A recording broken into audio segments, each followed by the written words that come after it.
చూసారా ఫ్రెండ్స్, ఈ అమ్మాయి పాపం ఒంటరిగా బాధగా కూర్చుంది. తనలా ఎందుకుంది?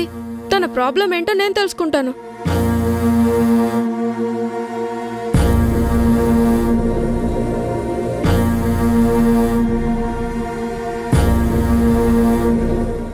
Hi sister. హాయ్, నేనెవరో నీకు తెలుసా? ఏంటి సిస్టర్, తెలిస్తేనే పలకరించాలా? తెలియకపోతే విషయకూడదా? అదేం లేదు, నేనేదో బాగా తెలిసినట్టు వచ్చి పలకరిస్తే అలా అడిగానంతే. Sister, I'm Vishal from USA. అమెరికాలోనే పుట్టాను, అక్కడే పెరిగాను, బట్ ఇక్కడికొచ్చాను. ఓ అవునా? మరి నా అమెరికా ఫ్రెండ్స్ అందరికీ ఇండియా ఎంత బ్యూటిఫుల్ గా ఉంటుందో వీడియో తీసి చూపించాలని వీడియో తీస్తున్నాను. అవునా?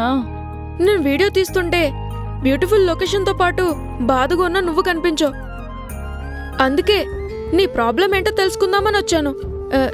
నీ ప్రాబ్లం ఏంటో చెప్పు, నేను సాల్వ్ చేస్తా సిస్టర్. నాకు నేనే ప్రాబ్లం. ఒకప్పుడు నేను క్రియేట్ చేసిన ప్రాబ్లం వల్ల అందరూ బాధపడ్డారు. ఇప్పుడు వాళ్ళందరూ బాగుండాలి అని నేనే ఒంటరిగా ఉన్నాను. అందరినీ దూరం చేసుకొని నాకు నేనే ఒక పెద్ద ప్రాబ్లంగా మిగిలిపోయాను. మదర్ ప్రామిస్ సిస్టర్, నువ్వు చెప్పింది ఒక్క ముక్క కూడా నాకు అర్థం కాలేదు. నువ్వు ఫీల్లో ఉన్నావని అర్థమైంది. ఆ ఫీల్ వెనకాల ఉన్న బాధ ఏంటో నాకేం తెలియడం లేదు. అది అర్థం చేసుకోవాలంటే చాలా టైం పడుతుంది. అయినా నో ప్రాబ్లం. నేనెవరో తెలియకపోయినా ఒక బ్రదర్ లాగా నన్ను విష్ చేసావు. Thank you. సిస్టర్, నాకు చిన్న హెల్ప్ చేస్తావా? ఏంటి? నేను ఇక్కడ నిలబడి ఉంటాను, ఈ నేచర్ గురించి వివరిస్తుంటాను, నువ్వు వీడియో తీయాలి. అలాగే, తీస్తాను. సిస్టర్, ఇక్కడ కాదు, అక్కడ. అలాగే, అటు.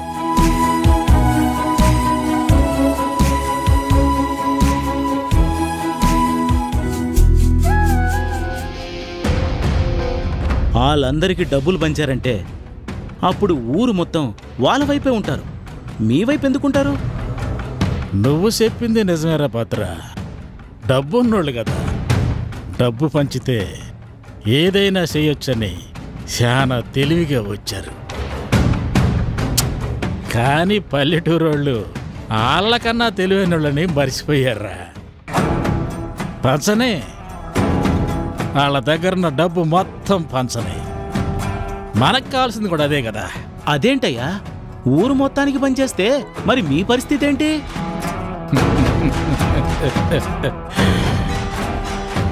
వాళ్ళు డబ్బు పంచుతున్నారా, అది ఊరోళ్ళకు పంచుతున్నారు, వేరే ఎవరు పంచుతున్నారో వాళ్ళకి ఎలా తెలిసిద్ది?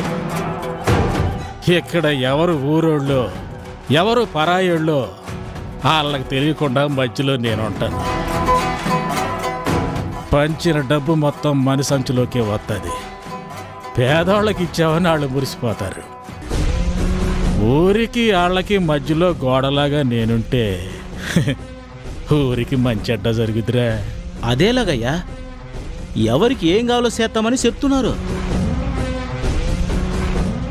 అది తెలియకుండా ఎలా చేస్తారు? ప్రతి పనికి ఒక ఉపాయం ఉంటుందిరా. ప్రతి మోసానికి ఒక అవకాశం ఉంటుంది. అక్కడ అడిగే వాళ్ళంతా మనవాళ్లే ఉంటారు. కాబట్టి డబ్బులు వాళ్ళకిస్తారు, అది మొత్తం మన బీరువాలోకి వస్తుందిరా. ఊరికి సేవ చేసామన్న తృప్తిలో వాళ్ళు ఉంటారు, వాళ్ళని పూల్ చేసామన్న ఆనందంలో మనం ఉంటావురా.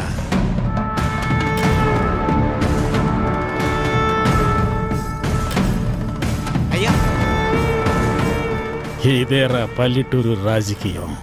దాన్ని అర్థం చేసుకోవాలంటే బుర్ర ఉండాలి. అది నీకు లేదు, ఎంత చెప్పినా అర్థం కాదు.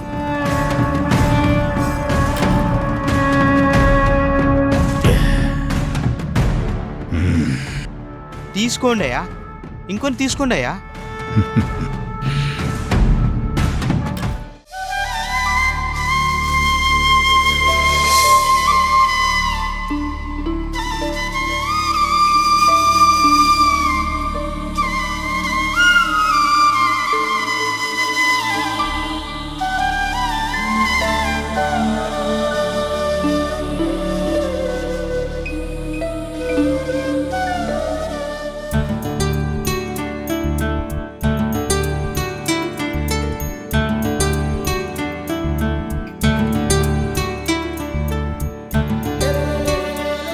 సూర్యం, గుర్తుందా నీకు?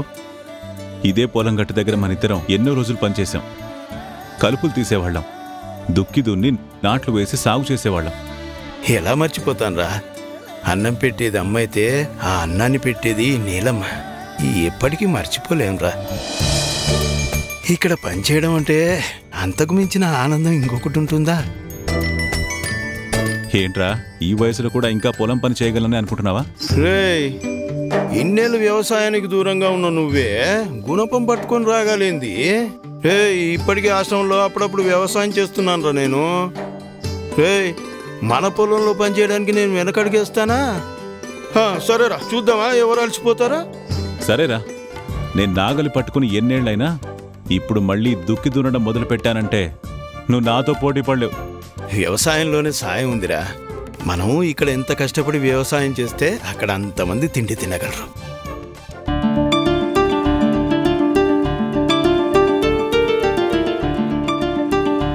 దానికోసం ఎంత కష్టపడ్డానికైనా ఈ సూర్యం వెనకాడ్డురా.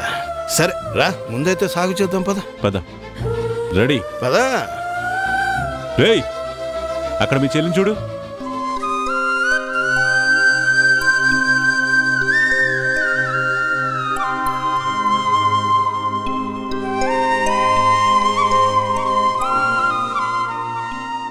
పూర్ణ, ఏంటండి? నువ్వేంటి పూర్ణ ఇలా తయారేవేంటి? భర్త ఎలా ఉంటే భార్య అలాగే ఉంటుందండి. నిన్నటి వరకు మీరొక పారిశ్రామికవేత్తలా ఉన్నారు, అందుకే నేను మీ ఇల్లాలిగా అలా ఉన్నాను. ఈ రోజు నా భర్త వ్యవసాయం చేయటానికి రైతుగా మారారు. మరి నేను కూడా రైతు భార్యగానే ఉండాలి కదా. మీరు పొలంలో పనిచేస్తూ ఉండండి, నేను వంట పని చూస్తాను. ఏంటి పూర్ణ, నువ్వు కర్రల పొయ్యి మీద ఉండుతావా? అది జరిగే పనేనా? రే, చెల్లెమ్మ కూడా ఈ ఊరి ఆడపిల్లని మర్చిపోయావా ఏంటి? తెలుగింటి ఆడపడుచుకి ఇంట్లో గ్యాస్ స్టవ్ ఉన్న కట్టెల పొయ్యి మీద ఉండడం అంటే చాలా ఇష్టం. ఇది మన ఆచారం రా.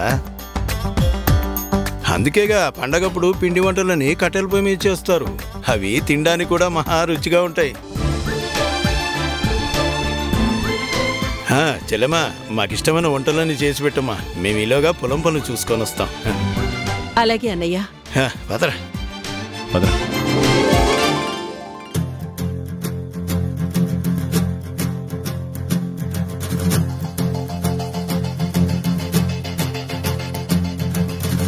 మంటు నింగి ఒళ్ళు విరిగెను గట్టి పరకతోన, ఎడారి కళ్ళు తెరుచుకున్న వేళన చినుకు పూలవాన, సముద్రమెంత దాహమేస్తే వెతికెను ఊట బావినే, శిరస్సు వంచి శిఖర మంచు ముద్దిడె మట్టి నేలనే.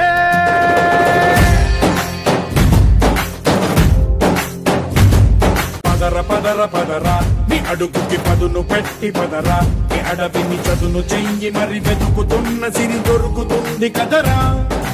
పదర పదర పదరా, ఇప్పుడమిని అడిగి చూడు పదరా, ఈ గెలుపును మలుపు ఎక్కడను.